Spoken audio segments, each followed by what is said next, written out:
this is Captain Brad Young at MarineMax, Fort Walton Beach, Florida, and here today we're going to talk about the Chaparral VRX 203 jet boat. This is a perfect boat for skiing, pulling a tube, knee boarding, and one thing about this hull design is that it's got a double chine which helps knock down the spray so that you don't get wet. So come aboard and let's talk about the boat. And as we step aboard the Chaparral, you will notice that there are two rear-facing seats for those who are needing to watch as you're pulling a skier. And as you come aboard, there is plenty of seating. This forward-facing chair ends up becoming a recliner. We've got extra storage here. Captain's chair, got a digital dash, plenty of seating up in the bow. This is a fresh trade-in that we just took.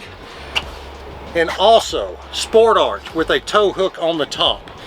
Folks, this boat won't last long. All of our boats are going quickly. If you would like to see it, give me a call at 850-420-1802. This is Captain Brad at MarineMax, Fort Walton Beach.